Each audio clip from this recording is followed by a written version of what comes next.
Revolución en verde. Capítulo 69. Abandonando la ciudad de Deika. En un instante, Sen tenía su cadena lastrada en la mano, girando la muñeca para obtener el mínimo momento angular. El dron de Atsume empezó a volar, con la voz del hombre riendo con un tono áspero. Sin embargo, antes de que pudiera llegar demasiado lejos, Sen lanzó el extremo lastrado de su arma, sintiéndose tristemente satisfecho al estrellarse contra las cámaras frontales del dron. Por un momento, Sen se preocupó de que Atsume hubiera decidido usar una de sus piezas más desarrolladas, una que no explotaría al entrar en contacto con el mundo real. Después de todo, no había explotado tras volar desde la UA. Quizás se dio cuenta de la importancia de esta misión y, por lo tanto, decidió no usar uno de sus prototipos. Entonces el dron explotó en una magnífica bola de fuego que resonó por las calles. Sen siempre se preguntó por qué Atsume no concentraba más sus esfuerzos en descubrir compuestos explosivos nuevos y más potentes. Obviamente tenía talento para ello. Mientras los restos del dron seguían ardiendo al caer al suelo, Sen se arrancó el comunicador de la oreja. Quienquiera que estuviera al otro lado seguía riendo de una forma que hizo a Sen dudar de su cordura. Sea como fuere, arrojó el comunicador al suelo y lo pisoteó, aplastándolo con el talón. Yo siguió su ejemplo. El dron finalmente tocó el suelo, causando una explosión aún mayor al estrellarse contra el pavimento. Sen y yo observaron los restos, preguntándose dónde se habría guardado exactamente todo el material inflamable. Sin embargo, después de un momento, ambos recordaron exactamente la situación en la que estaban y volvieron a centrar su atención el uno en el otro. Entonces, empezó Sen. Estamos atrapados en una ciudad, con un número desconocido de villanos tras nosotros, sin apoyo, sin plan de escape, y solo uno de nosotros tiene un don. ¿Te parece cierto? Sí, respondió yo secamente, dejando caer al suelo su bolsa de lona llena de equipo de apoyo y rebuscando en ella. ¿Soy solo yo o parece que Eraserhead nos metió en esta situación solo por diversión? Eso significa que tenemos que ir a Plus Ultra, dijo yo rotundamente mientras se ponía de pie, sacando un equipo impresionantemente grande de la bolsa y sujetándosela a la espalda. Lanzó una bolsa más pequeña hacia Sen sin mirar, que este apenas atrapó. Toma esas. Puedes lanzarlas más lejos que yo. Con cautela, Sen miró dentro de la bolsa, solo para encontrar 3 granadas terriblemente similares que lo miraban fijamente. ¿Qué son estas? Granadas de gas. Eso solo tranquilizó parcialmente a Sen. Una mezcla patentada. Una podría derribar a un elefante, según Atsume. ¿Y yo estaba lanzando una bolsa de ellas sin pensarlo 2 veces? Ojalá ninguna explotara accidentalmente. Normalmente no le preocuparía, pero hablaban de Atsume. Tenemos que ponernos en marcha, dijo Sen en cuanto se aseguró de que ninguna granada le explotara. Ya no tenemos ojos en el cielo. ¿Quién sabe cuándo nos encontraremos con otro grupo? Demasiado tarde, anunció yo, señalando hacia el centro de la ciudad. En medio de la calle, se acercaban a ellos dos, un par de docenas de personas con diversos equipos de apoyo, caminando lentamente hacia la pareja de estudiantes. La más notable de las que se acercaban era la mujer de piel azul y cabello morado cerca del centro del grupo. Mientras las demás vestían ropa informal que les permitía moverse con facilidad, esta mujer llevaba algo que se vería más a gusto en un televisor. Un vestido largo azul marino se ceñía a sus curvas mientras caminaba con seguridad hacia ellas, mientras que una chaqueta de cuero roja le colgaba abierta sobre el pecho, con un pelaje negro que marcaba el cuello y el dobladillo. Su sonrisa era depredadora, y sus brillantes ojos verdes estaban fijos en Sen y yo. En un instante, yo sacó su pistola con la mano derecha, apuntando hacia el grupo, y estaba a punto de desenvainar su espada con la izquierda. Sen, mientras tanto, metió la mano en la bolsa que yo acababa de lanzarle y sacó las granadas que contenía. La que sacó era del tamaño de una pelota de béisbol y solo un poco más pesada. Sen quitó el seguro y dejó que su don girara casi a su velocidad máxima, lanzando la granada directamente hacia el grupo que se acercaba. Una mujer mayor, de cabello canoso y con una brillante gema naranja en medio de la frente, salió corriendo del grupo. Cuando la granada alcanzó el punto más alto de su arco y comenzó a caer hacia los villanos, la piedra en su cabeza se encendió con un naranja brillante. La granada ralentizó su descenso hasta detenerse, rodeada por una neblina de luz naranja. Al explotar, el gas llenó rápidamente una esfera del tamaño de una pelota de voleibol, antes de que la gema de la mujer volviera a encenderse, dispersando el gas hacia la atmósfera. Tenemos que irnos, dijo yo con sequedad, disparando con su pistola. Una mujer menuda cerca del frente de la turba de villanos activó su don. Un escudo azul que se extendía por toda la calle. Su perdigón de carga explotó antes de caer al suelo sin alcanzar a ninguno. Sí, asintió Sen. Salgamos de aquí, carajo. Al unísono, los dos estudiantes se dieron la vuelta y echaron a correr. Sen no se molestó en mirar atrás, pero oyó que los villanos que los seguían también corrían tras ellos. Para ayudar a cubrir su escape, Sen sacó las 2 granadas restantes de la bolsa que yo le había dado, dejándola caer a un lado. Mientras corría, quitó los 2 pasadores lo más cerca posible del mismo tiempo. 2 segundos después, arrojó las 2 granadas hacia atrás para que rodaran por el suelo, una ligeramente a la derecha y la otra ligeramente a la izquierda. Por suerte, esta vez, ninguno de los dos fue víctima de la peculiaridad de los villanos. Ambos explotaron apenas unos segundos después de que los soltara, extendiendo una neblina verdosa por toda la calle. Un puñado de villanos se encontraban justo en la zona de la explosión y casi de inmediato cayeron al suelo tosiendo y escupiendo. Corrientes de fuego y agua atravesaron el gas y golpearon el pavimento justo detrás de Sen y yo, pero nada los golpeó y las peculiaridades no fueron lo suficientemente poderosas como para dispersar el gas en un grado significativo. Izquierda. Gritó Sen al doblar por una calle lateral. Un momento después, yo lo siguió, disparando un par de veces contra los villanos antes de perderse de vista. Sin embargo, los dos no se detuvieron allí, sino que siguieron corriendo hacia la zona más residencial al oeste. Esa había sido la última dirección que Atsume les había indicado, y aunque al principio Sen se había opuesto a la idea de robar un coche para escapar de Deika, cada vez le parecía más atractiva. Eso significaba perder a sus perseguidores el tiempo suficiente, claro. Así que él y yo se turnaban casi al azar, asegurándose de no permanecer en ninguna calle durante demasiadas cuadras. Desafortunadamente, su aleatoriedad impedía que se alejaran del centro de la ciudad tan rápido como podían. Cada vez que pensaban en detenerse, oían pasos y voces detrás de ellos. Nunca estaban demasiado cerca, pero tampoco demasiado lejos, así que los dos chicos tenían que seguir avanzando. A menudo, eso significaba tomar otra calle sin comprobar primero que estuviera vacía. Las 2 primeras veces que lo hicieron, todo salió bien. La tercera, sin embargo, doblaron una esquina y casi chocaron con Goto, el matón que había estado apostado en el apartamento de su madre. Sin embargo, a diferencia de cuando estaba en el apartamento, ahora Goto parecía estar completamente despierto, con los ojos bien abiertos.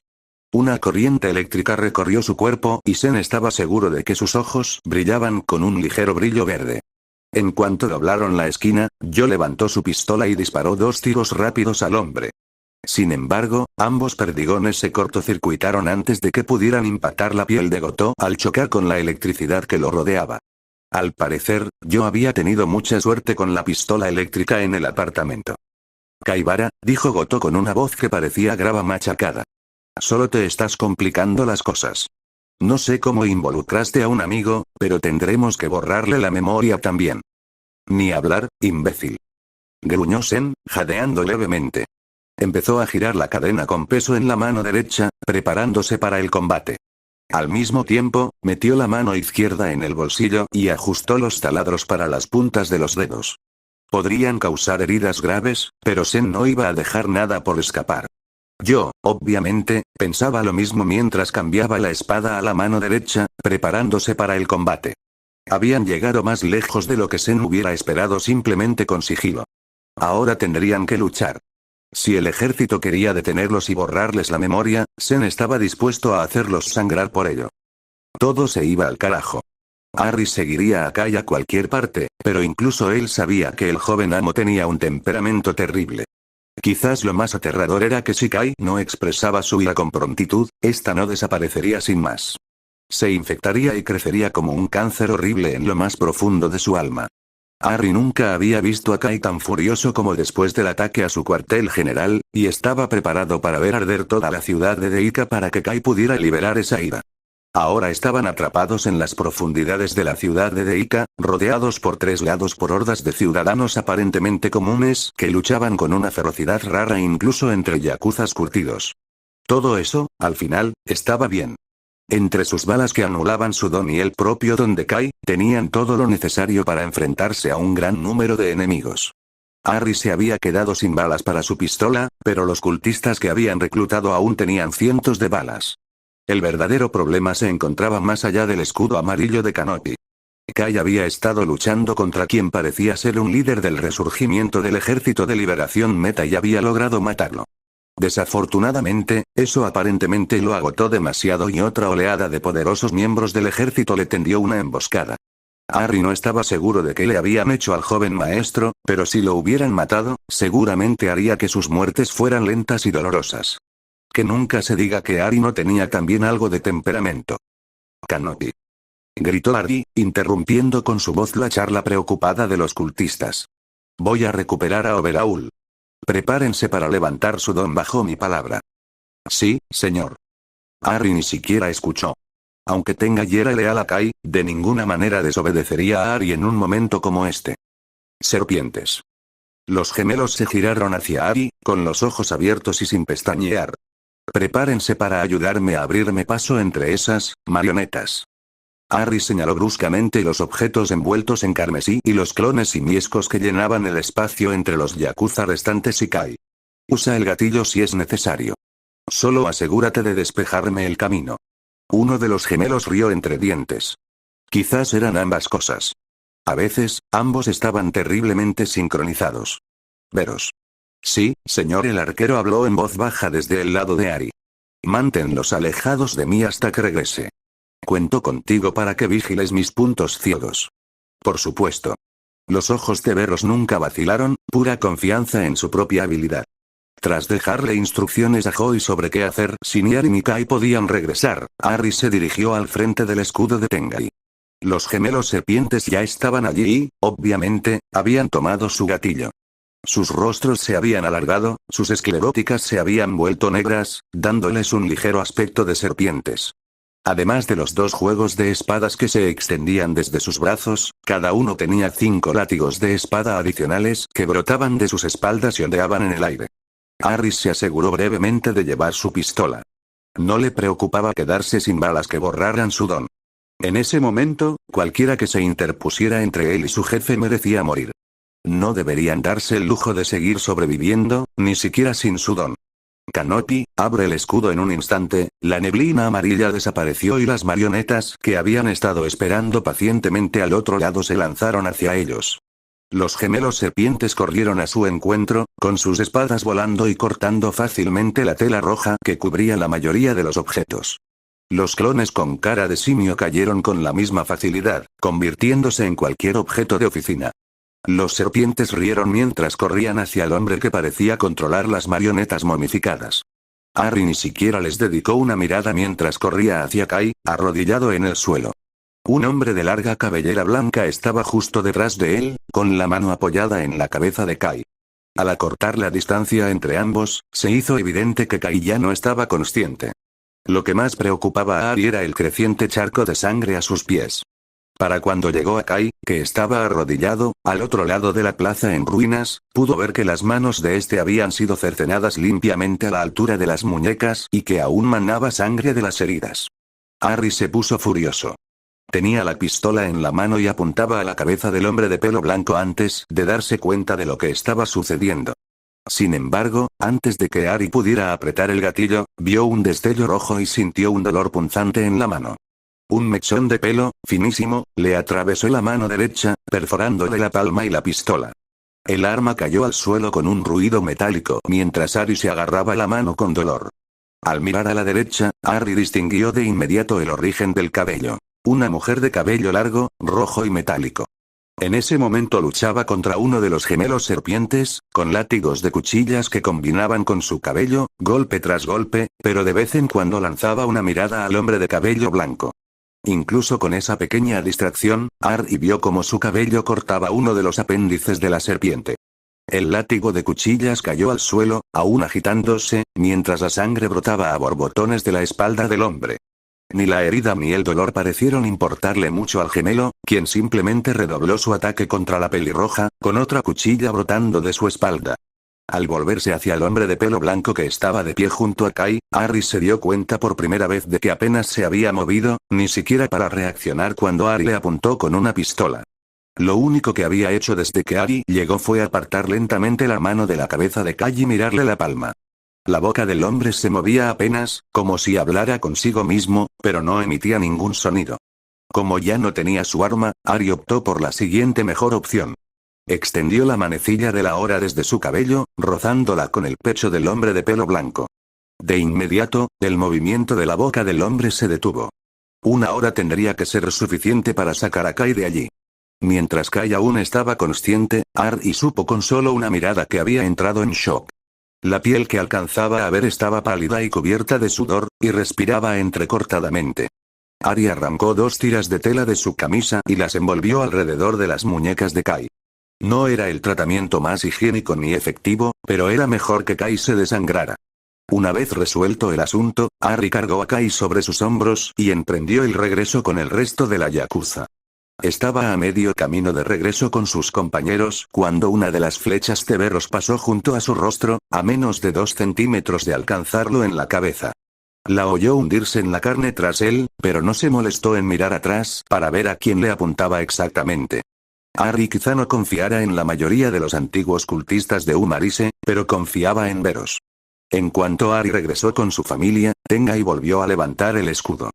Durante la ausencia de Ari, otros 2 antiguos cultistas habían resultado heridos por la horda exterior. Además, los gemelos serpientes se habían vuelto salvajes, cediendo a su sed de sangre. Uno seguía luchando contra la pelirroja, aunque era bastante evidente que la pelea terminaría a su favor relativamente pronto. El otro estaba arrasando con un grupo de soldados del Ejército de Liberación de Meta, riendo de alegría mientras derramaba sangre a diestro y siniestro. Imitador. Predicador. Llamó a Ari a las 2 personas en las que más confiaba. En segundos, le dio instrucciones a Hoi para sacar a Kai de Deika. Él, Nemoto y Sakaki encontrarían un coche y subirían a Kai. Hoi usaría su don para controlar el coche, Nemoto mantendría a Kai estable en el asiento trasero y usaría su pistola para ahuyentar a cualquiera que intentara detenerlos, y Sakaki se aseguraría de que todos los que estuvieran cerca estuvieran lo más borrachos posible. No era el mejor plan, pero era lo mejor que podían hacer por ahora. Mientras los 3 corrían a evacuar a Kai, Ari se volvió hacia la horda de soldados y marionetas que se encontraban justo al otro lado de la barrera de Tengai. Solo tenía que distraerlos el tiempo suficiente para que los demás sacaran a Kai de la ciudad. Ari extendió la mano y se desabrochó la máscara, dejándola caer al suelo junto a él. Después de todo, Kai no estaba allí para reprenderlo. No le quedaban muchas opciones, así que decidió morir cara a cara con sus enemigos. Yosetsu, al menos hasta ahora, había intentado mantenerse relativamente inofensivo al intentar sacar a Sen de Deika. Después de todo, no había necesidad de matar si no era necesario. Incluso si estaba destinado a ser expulsado de la UA, no necesitaba cargos de asesinato además. Por otro lado, si tenían que matar a alguien para salir de Deika sanos y salvos, o amenazar seriamente con hacerlo, Yosetsu se aseguraría de que fuera él. Sen podría estar dispuesto a hacerlo si lo acorralaban, pero yo no iba a dejar que su amigo arruinara su aún prometedora carrera de héroe. Después de todo, Strike Elix seguía teniendo un futuro prometedor y Yosetsu estaba seguro de que sería un héroe increíble. La teoría de síntesis como héroe ya estaba muerta y enterrada. 1 o 2 cargos adicionales por asesinato contra Yosetsu no cambiarían nada. Por eso había desenvainado su espada antes, aunque aún no la había usado. Ahora, sin embargo, no veía otra salida.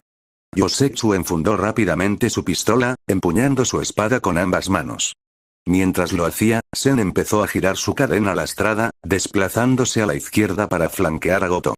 No pasó inadvertido para Yosetsu que Sen también se había puesto las brocas de sus dedos en la mano izquierda, lo que indicaba que estaba de acuerdo con Yosetsu en que debían causar un daño considerable y rápido. Ahora Yosetsu solo tenía que asegurarse de atacar antes que Sen. En ese momento, Yosetsu se lanzó hacia adelante, blandiendo su espada en un corte aéreo poco elegante, pero efectivo. Goto simplemente se flexionó ligeramente, sus ojos brillaron con un verde más intenso, y la electricidad que danzaba por su cuerpo se concentró en su pecho y cabeza. Sin embargo, no intentó esquivar ni parar.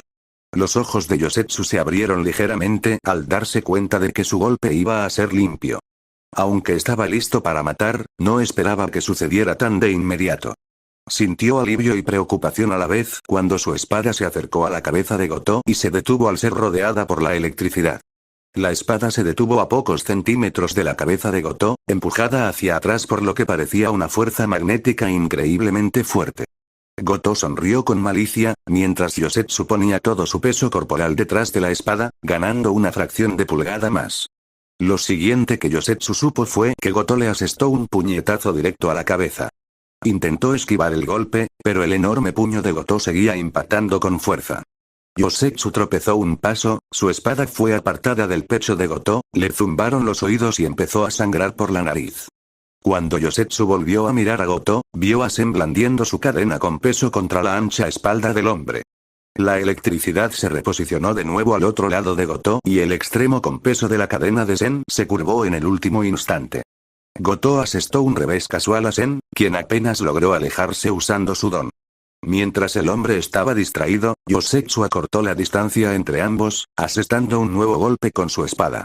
Esta vez, apuntó a las piernas del hombre. Si no podía asestarle un golpe mortal de inmediato, podría desjarretarlo. Desafortunadamente, la electricidad de Goto aparentemente logró cubrir todo su cuerpo. Esta vez, cuando la espada de Yosetsu fue repelida por su don, Yosetsu simplemente la dejó, dejando que su cuerpo se moviera con el impulso. En lugar de golpear con su espada, Yosetsu atacó con una patada directa a la rodilla de Goto. Si las armas de metal no funcionaban contra él, tal vez algo más sí. El pie de Yosetsu impactó la pierna del hombre justo por encima de la rodilla desde un costado, pero se sintió como si hubiera pateado un poste de concreto. Si el ataque de Yosetsu tuvo algún impacto, no fue evidente por la respuesta de Goto. El hombre juntó las manos y las descargó con un tremendo martillazo. Yosetsu saltó hacia atrás, perdiendo el equilibrio y rodando para esquivarlo. Sen aprovechó la oportunidad para volver a la lucha, esta vez usando sus taladros con la punta de los dedos. Sorprendentemente, se acercaron lo suficiente al cuerpo de Goto como para romperle la piel, aunque el esfuerzo de acercarse tanto redujo la mayor parte de la efectividad del golpe. Las manos de Goto empequeñecieron las de Sen cuando Goto lo agarró por la muñeca, lanzándolo por la calle. Sen rodó unos metros más por la acera antes de empezar a incorporarse. Por desgracia, Goto no parecía dispuesto a darle tiempo a recuperarse, y se apresuró a seguirlo. Se oyó un crujido cuando Goto le dio una patada en el costado, presumiblemente rompiéndole una o dos costillas. Yosetsu se puso de pie lo más rápido que pudo y corrió hacia Goto. Esta vez, empleó una estrategia diferente con su espada. Si las brocas se acercaban, quizás un movimiento de apuñalamiento sería más efectivo. Al fin y al cabo, toda la fuerza de Yosetsu podía concentrarse en la punta de su espada. Abandonando a Sen por un momento, Goto alzó su brazo izquierdo hacia Yosetsu, concentrando toda su habilidad en la mano abierta y con los ojos brillando con la intensidad que Yosetsu había visto hasta entonces. Sin embargo, la punta afilada de la espada de Kamakiri se deslizó a través de la electricidad con mucha menos resistencia que antes. Con todo el peso de su cuerpo detrás del empuje, Yosetsu logró colocar la espada en la palma de Goto, varios centímetros de la espada sobresaliendo en el otro extremo. La sonrisa burlona de Yosetsu, al haber logrado herir al hombre corpulento, se agrió cuando Goto cerró los dedos alrededor de la espada, arrancándosela fácilmente y arrojándola a un lado. La sangre manaba de la herida en la mano de Goto, pero su otra mano se cerró en un puño mientras miraba fijamente a Yosetsu. Antes de que Yosetsu pudiera siquiera ponerse a la defensiva, Goto se abalanzó sobre él con una rapidez que contradecía su corpulencia. Sin embargo, un instante antes de que Goto llegara hasta él, algo se estrelló contra su nuca y lo envió al suelo, inconsciente. Sen había logrado lanzar el extremo pesado de su cadena con precisión milimétrica, impactando a Goto directamente en la nuca. La sangre manchó su arma en el punto de impacto, mientras Goto seguía sangrando. «Te pillé, maldito cabrón», gruñó Sen apretando los dientes. De pie, parecía agotado, agarrándose el costado con dolor. Sintiendo la presión del tiempo, Yosetsu se apresuró a recoger su espada donde Goto la había arrojado. Sin embargo, al agacharse para recogerla, una voz rompió el silencio. «Yo que tú lo dejaría ahí», gritó una voz de mujer. Media docena de personas, todas vestidas de civil, rodearon a Yosetsu. Algunas llevaban equipo de apoyo, otras le extendían las manos. Presumiblemente, al menos algunas tenían algún tipo de peculiaridad emisora. Quien hablaba era la misma mujer de piel azul de antes, ahora de pie sobre un coche aparcado cerca. Detrás de ella, en el suelo, había otro grupo de civiles, esta vez rodeando a la madre de Sen, con aspecto de querer estar en cualquier lugar menos allí. Otro grupo rodeaba al propio Sen, cuyo amigo parecía frustrado por el giro de los acontecimientos. A regañadientes, Yosetsu se levantó sin su espada. Estaba seguro de que él y Sen podrían ofrecer una batalla infernal, e incluso podrían ganar contra todo pronóstico, pero también sabía que había más villanos esperando para intervenir. Tenían que esperar el momento oportuno para reanudar su huida. Buen chico. Las palabras de la mujer elegantemente vestida le dieron escalofríos a Yosetsu. Ahora que los tengo a ustedes dos, por fin puedo conseguir mi entrevista. Juro que oí la voz de Kaibara, gruñó Kyoka, con los auriculares enchufados al pavimento. Pero ahora la única persona que habla es sobre cómo va a conseguir su entrevista. ¿Por dónde? Preguntó Ganorka, muy serio. ¿Y cuántos? A 3 cuadras al este de aquí. Al menos 2 docenas, respondió Kyoka. Parece que tienen a Awase, Kaibara y a su madre allí juntos. Entonces tenemos que actuar rápido, declaró Ganorka. Algo anda mal en Deika. 2 docenas de villanos, pero ningún civil. ¿Tentácole, algún movimiento a nuestro alrededor? No, señor. Shoji parecía tranquilo, pero Kyoka podía oír su corazón latir con fuerza. Le habían salido una docena de brazos con ojos y oídos que se centraban en un área más amplia que la de Kyoka. Algo está pasando en el centro, pero no tengo ni idea de qué. Ganorka suspiró. Estén atentos, pero nuestro objetivo es rescatar a Kaibara y Awase. Alquimista, conmigo. Brisa marina, corazón cantor, tentáculo, concéntrense en liberar a los rehenes. Tenemos que actuar rápido antes de que aparezcan más villanos. ¿Listos? Kyoka no lo estaba, pero asintió de todos modos, recogiendo sus auriculares y conectándolos a sus altavoces de muñeca. Las últimas 12 horas habían sido, sinceramente, un torbellino. Sinceramente, no esperaba que Ganorka se tomara en serio sus preocupaciones sobre Kaibara. Recibir una llamada suya tan solo unas horas después, diciéndole que tomara el próximo tren a Osaka con Shoji para una misión de reconocimiento improvisada, fue aún más sorprendente. Tras un largo viaje en tren y quizás 4 horas de sueño, partieron de Osaka mucho antes del amanecer en una furgoneta grande. Solo eran 5, ya que nadie esperaba un combate considerable. Si tenían que enfrentarse a alguien, Ganorka era casi seguro más que suficiente para ganar un 1 contra 1, mientras que Sea Brece y Alchemist ofrecían apoyo. Sin embargo, llegar a Deika fue uno de los momentos más inquietantes de la vida de Kyoka. Toda la ciudad, hasta los suburbios, parecía desierta. Supuestamente, más de 100.000 personas vivían en Deika, aunque Kyoka habría refutado esa cifra después de hoy. Por pura suerte o por buena planificación, Kyoka logró captar la voz de Kaibara mientras conducían lentamente por la avenida principal hacia la ciudad. Habían aparcado en un callejón y se acercaron a pie tan rápido como se atrevieron. Aunque no había señales de que alguien viviera allí, Kyoka no podía evitar la sensación de que los vigilaban. Cerraron rápidamente los 3 bloques hasta donde estaban Kaibara y Awase, con el justo cuidado de no anunciar su presencia con el ruido.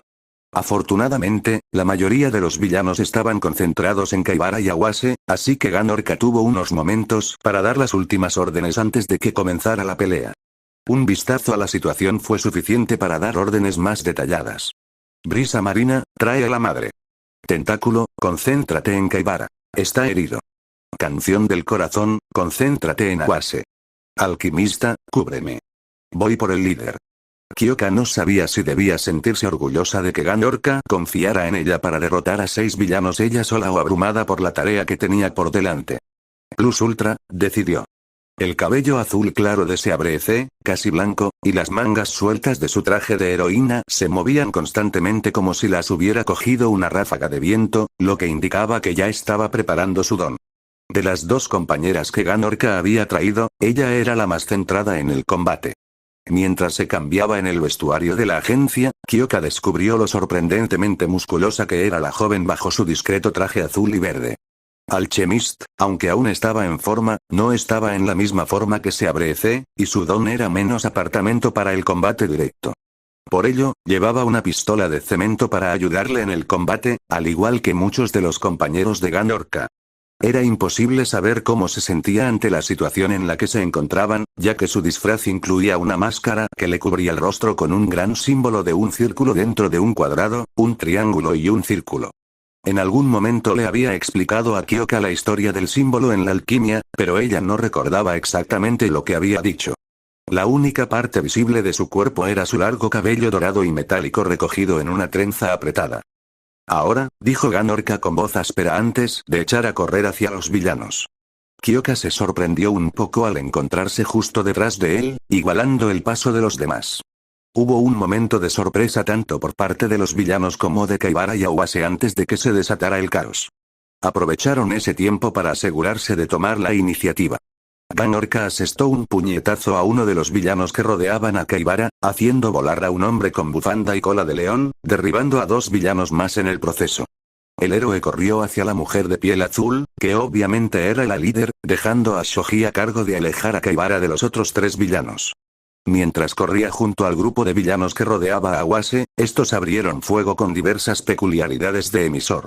Un par de villanos con pañuelos, posiblemente gemelos, lanzaron sus puños hacia adelante, lanzando llamaradas hacia Ganorka. Apenas redujo el paso al desatar una de las explosiones hipersónicas más potentes que Kyoka le había oído jamás, desintegrando sus ráfagas de fuego. Incluso si no estaba directamente en la línea de fuego, seguía siendo doloroso escucharlo. Mientras esos 2 intentaban detener a Ganorka, los otros 4 que rodeaban a Awase comenzaron a usar sus dones contra él. Una anciana con un bastón de madera lo clavó en el suelo y una maraña de raíces y ramas brotó a los pies de Awase. Solo gracias a sus rápidos reflejos, Awase logró evitar quedar atrapado. Sacó una pistola de algún lugar de su disfraz y disparó contra la anciana, fallando por poco. Y entonces Kyoka se acercó lo suficiente como para unirse a la lucha y perdió la noción de lo que sucedía en el resto del cuerpo. Golpeó con fuerza a cada uno de los 2 villanos con pañuelos, pulverizándolos con una ráfaga de sonido antes de que pudieran disparar otro par de ráfagas hacia Ganorka. Awase se lanzó junto a ella, seguido por una lluvia de agujas metálicas que se incrustaban en el pavimento. Un hombre con aspecto furioso y delantal verde las escupía a toda velocidad, intentando alcanzar a Awase. Otro hombre, con un objeto metálico de apoyo con forma de mochila, empezó a dispararle pelotas de béisbol a Kyoka desde los cañones que llevaba al hombro.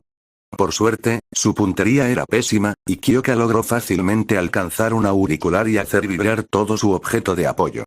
El repentino empujón lo derribó al suelo, aparentemente fuera de combate por el momento.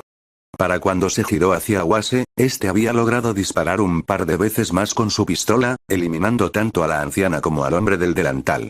Solo quedaba una joven con el pelo corto, extendiendo las manos para crear un escudo de energía azul. Kyoka y Awase se separaron, intentando obligar a la mujer a elegir a cuál de los 2 prestaría más atención. Awase se dirigió lentamente hacia su espada. Una explosión repentina a sus espaldas atrajo la atención de Kyoka por un instante. Se giró lo justo para ver a Ganorka luchando con la mujer de piel azul. Un artefacto de apoyo envuelto en su brazo lanzaba explosiones contra Ganorka de forma muy similar a como lo haría el don de Bakugo. Sin embargo, ese momento de ver cómo estaba su jefe casi le cuesta la vida a Kyoka. Se giró y vio a la mujer corriendo hacia ella. El escudo de energía azul se había transformado en una espada rojo sangre. Awase corría hacia la mujer, pero no llegaría a tiempo. Sin embargo, justo un momento antes de alcanzar a Kyoka, un globo de cemento la golpeó lateralmente, lanzándola al suelo mientras el cemento se endurecía. Alchemist ya había puesto en marcha otro objetivo, usando la pistola de cemento para eliminar rápidamente a los combatientes.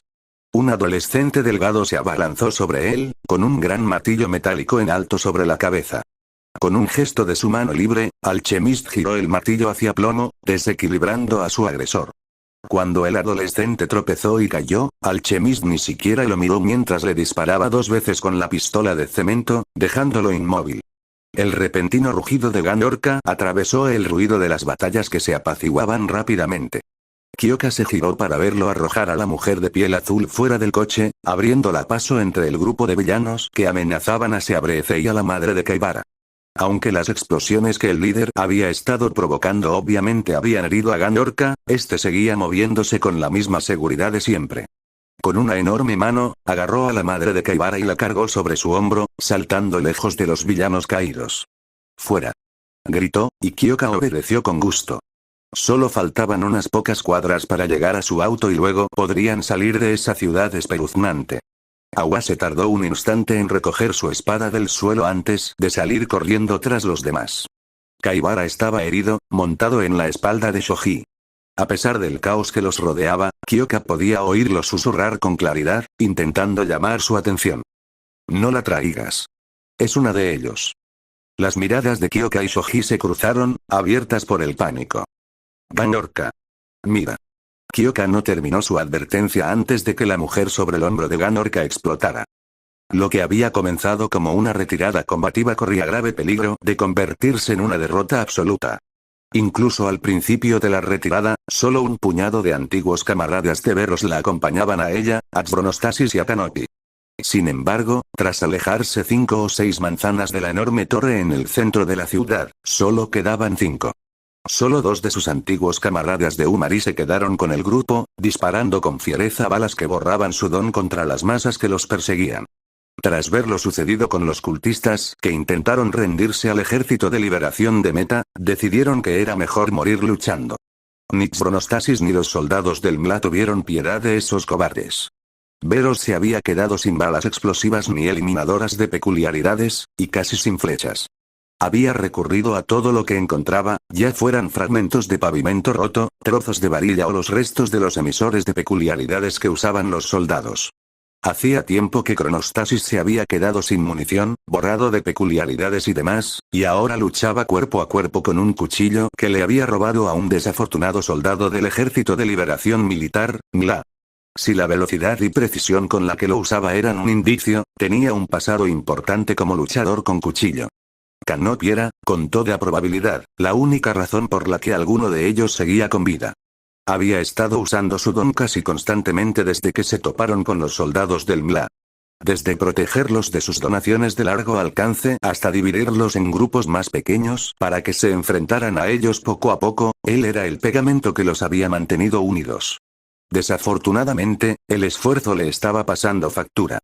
Bajo la máscara, su rostro estaba pálido y cubierto de sudor, mientras pequeños puntos de sangre se formaban en las comisuras de sus ojos. Veros nunca había visto morir a alguien solo por agotamiento de su don, pero si Kanopi seguía así mucho más tiempo, presentía que podría hacerlo en los próximos minutos. Sin embargo, por alguna razón, los miembros del ejército que los habían estado empujando durante las últimas cuadras aprovecharon la oportunidad para retroceder, dándoles a los 5 un precioso momento de paz para recuperar el aliento.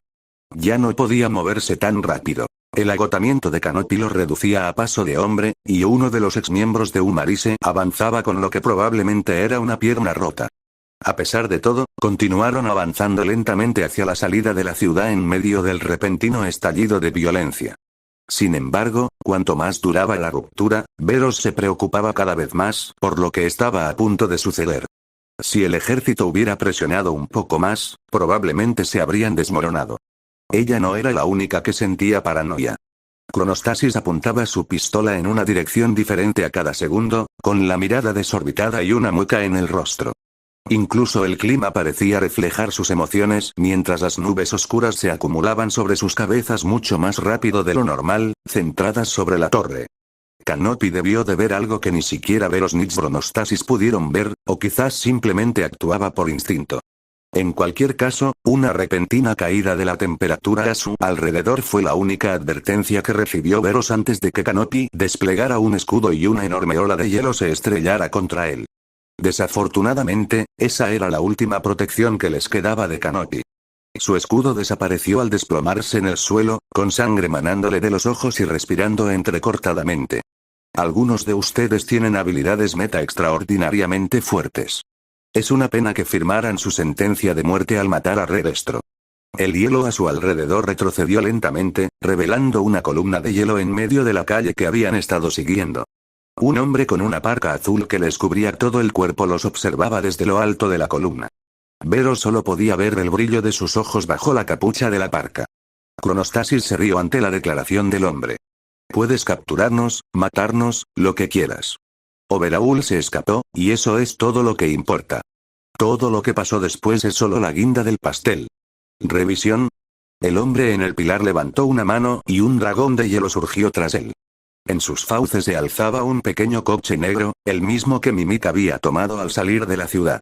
Los dientes del dragón eran tan afilados que perforaron el techo y los bajos del coche. ¿No será uno de los idiotas que intentan escapar ahora mismo? Que te jodan. Los ojos de Xronostasis se abrieron de par en par cuando el dragón cerró las fauces un poco más fuerte. No los mates. Ah, ¿sí? ¿Por qué no? Gruñó Metal mientras el dragón apretaba aún más la mandíbula. Necesito traer a algunos de ustedes con vida, después de todo. Iba a hacerlos a ustedes, pero no tengo por qué. Podrían ser ellos. Aunque quizás quieras asegurarte de que tus amigos estén de acuerdo. Veros sintió la sonrisa sádica en el rostro del hombre al decir eso. Los dos exmiembros restantes de Umarise apuntaban con sus rifles a Xronostasis, aparentemente más preocupados por sobrevivir unos minutos más que por eliminar peculiaridades. En un instante, Xronostasis se abalanzó sobre ellos, derribando sus rifles antes de que ninguno de los dos pudiera disparar. Su cuchillo destelló y la sangre salpicó. En cuestión de segundos, los dos cultistas yacían muertos a los pies de Xronostasis, con su bata blanca manchada de sangre. Se giró hacia Veros, con la mirada vacía e impasible. Ella lo miró fijamente antes de asentir. Si Overaul sobrevivía, aún tenían una oportunidad de eliminar las peculiaridades. Veros había estado dispuesta a dar su vida antes. Nada había cambiado desde entonces. Quizás era mejor que Canopy estuviera inconsciente. Quizás se salvaría. Si no, no tendría que elegir entre morir por Xronostasis o morir por este soldado del Ejército de Liberación. Listo, gritó Xronostasis al hombre que controlaba el hielo. Déjalos con vida. Haznos lo que quieras. Qué despiadado. El hombre parecía divertido, si acaso. Tienes una meta-habilidad muy fuerte, pero estás dispuesto a echarlo todo a perder. Qué patético. No nos trates con condescendencia. Respondió Xronostasis. Solo asegúrate de mantenerlos con vida. Es lo único que me importa. Bueno, después de todo, me ordenaron tomar prisioneros a algunos de ustedes. El hombre levantó la mano derecha, con la palma hacia el cielo. Pero no me importan mis órdenes. Apretó el puño y el dragón cerró la boca de golpe, reduciendo el coche a chatarra retorcida. La sangre empezó a manchar lentamente las fauces del dragón. Como dije antes, mataste a Redestro. Ya estás muerto, solo que aún no te has dado cuenta. El hombre de la parca bajó el puño, señalando a Xronostasis, Veros y Canopy. Ahora, muere. El hielo los atacó desde todas direcciones, con sus afiladas púas a la cabeza. Xronostasis no se molestó en esquivarlas, y Canopy no pudo. Ambos fueron empalados por múltiples lanzas de hielo, muriendo casi al instante. A pesar de estar lista para morir, Veros intentó instintivamente esquivar las púas de hielo.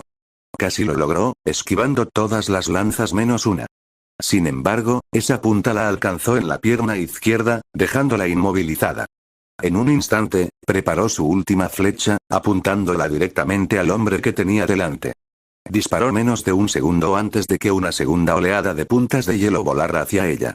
Esta vez, no pudo esquivarla, inmovilizada por el ataque anterior. Perdió el control sobre la flecha cuando una enorme punta de hielo la atravesó por el vientre, desviándola ligeramente de su trayectoria. En lugar de alcanzar al hombre en la frente, su flecha voló justo a la izquierda, derribándole la capucha y dejándole una mancha de sangre en la mejilla. Lo último que vio Veros fue el rostro perfecto del hombre retorcido por la rabia absoluta mientras la aplastaba dentro de un glaciar. Lo primero que Kyoka notó fue un zumbido en los oídos.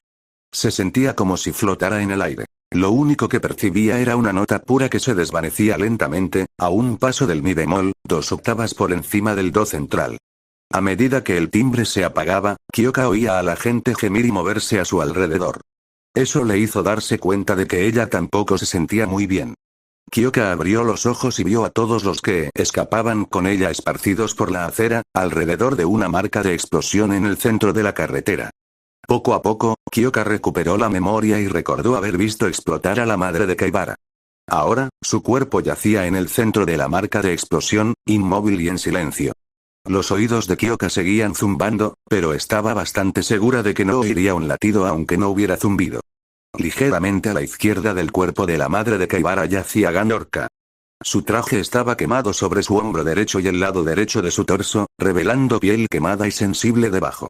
A pesar de todo eso, Ganorka ya se ponía de pie, apoyado pesadamente sobre su costado izquierdo.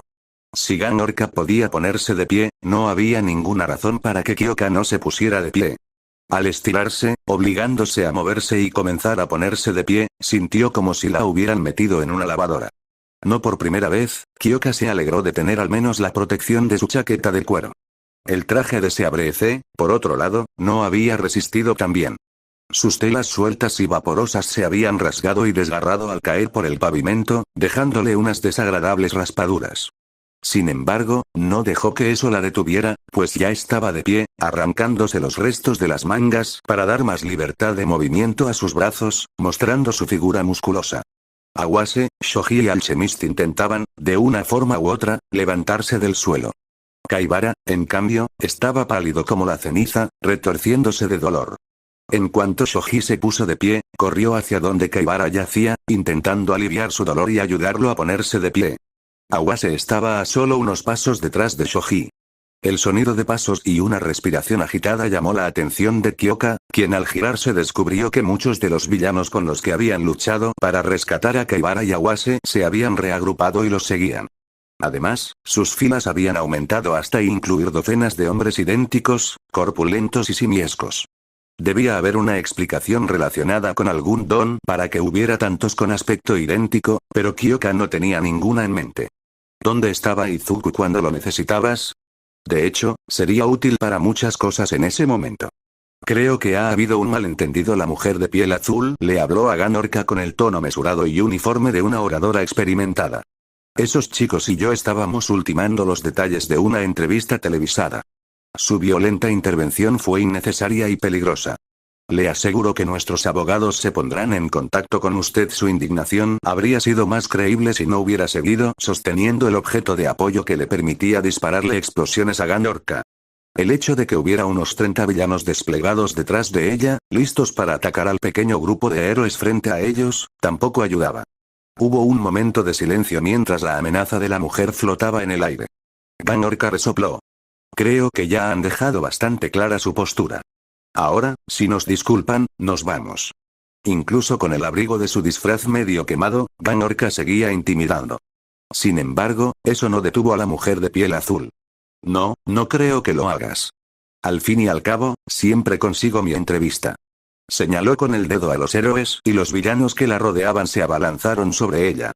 Alchemist y Awase casi al instante comenzaron a disparar contra el grupo con sus armas, y tanto las bolas de cemento como las balas electromagnéticas derribaron a sus objetivos.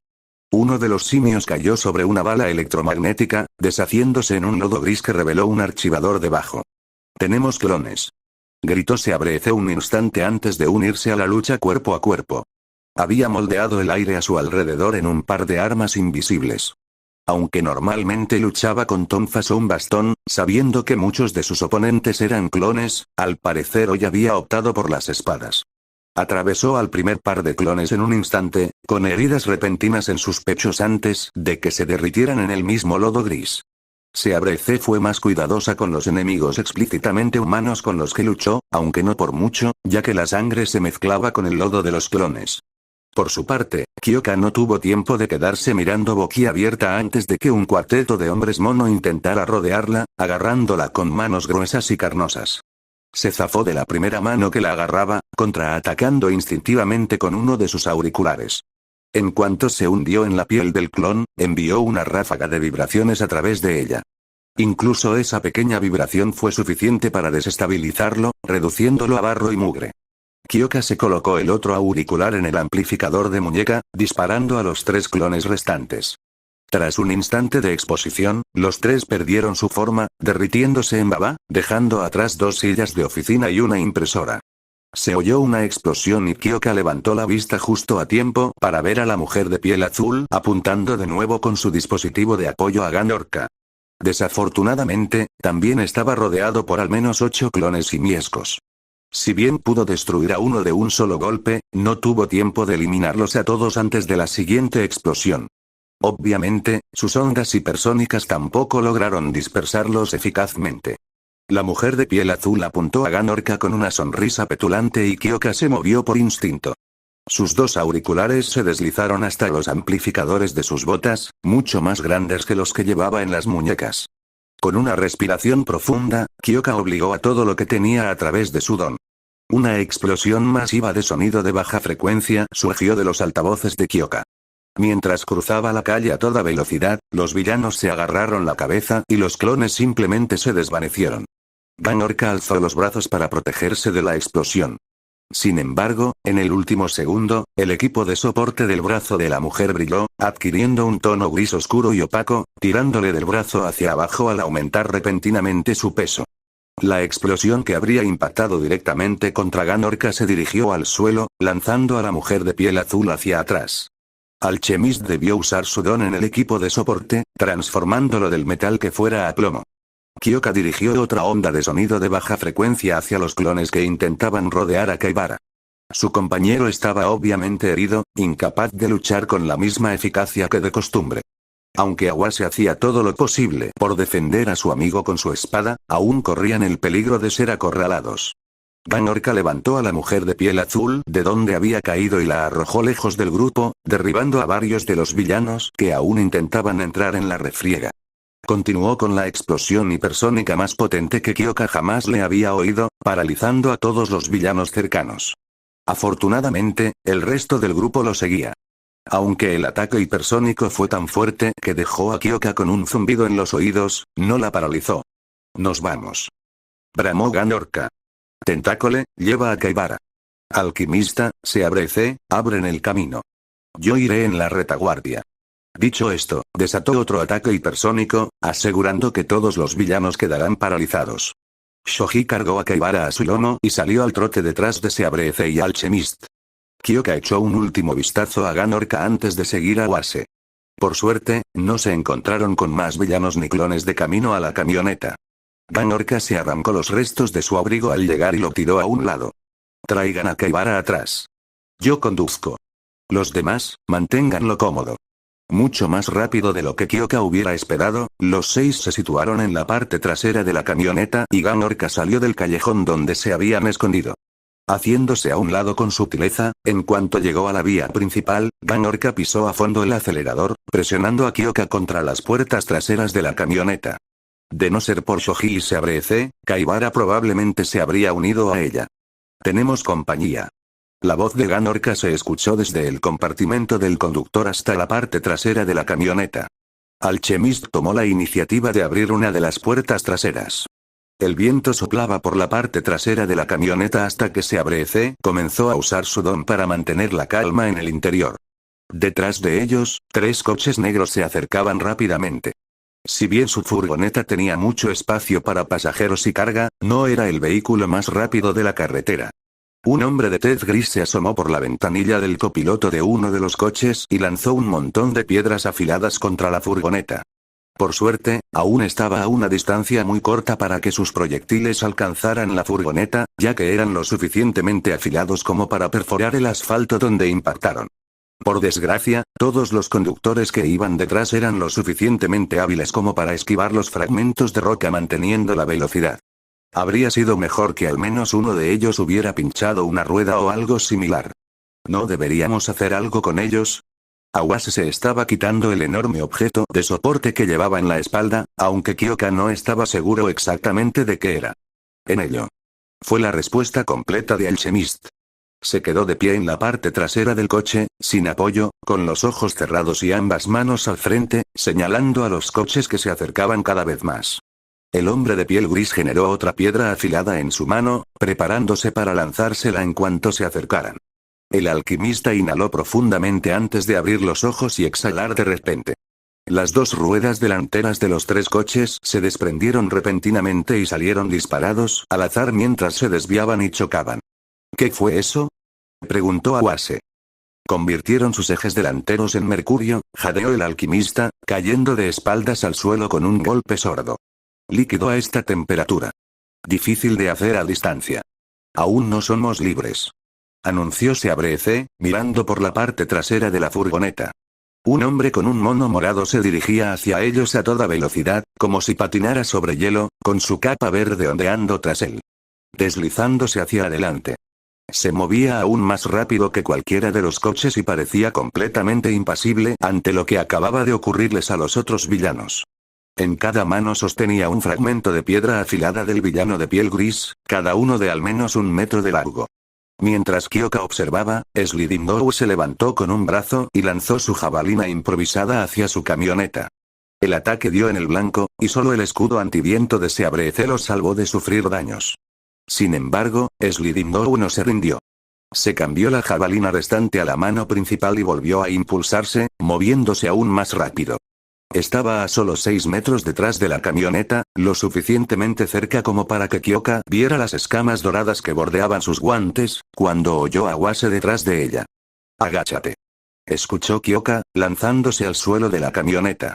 Se oyó un golpe sordo cuando Awase disparó lo que parecía un cañón gigantesco contra Sliding Dough. Sin embargo, en lugar de una bala o un proyectil, disparó una red masiva contra el exhéroe. Sliding Dough intentó desviarse, pero estaba demasiado cerca y se movía demasiado rápido como para esquivar el proyectil. Al impactarlo la red, se activaron las pesas magnetizadas del borde, envolviéndolo y asegurándolo rápidamente, tensándolo continuamente. Sin poder controlar sus movimientos, Sliding Dough finalmente perdió el equilibrio, desplazándose por la ciudad, rebotando contra coches y edificios a gran velocidad. Kyoka no estaba segura de lo que sucediera después, mientras Ganorka salía de la ciudad por una carretera. Por suerte, sus perseguidores aparentemente habían desistido de encontrarlos, pues no aparecieron más coches ni antiguos héroes tras ellos. Mientras Alchemist cerraba la puerta trasera de la camioneta, Kyoka oyó a Awase susurrar para sí mismo. Supongo que entiendo por qué Atsume tiene sentimientos tan fuertes hacia los camiones de red.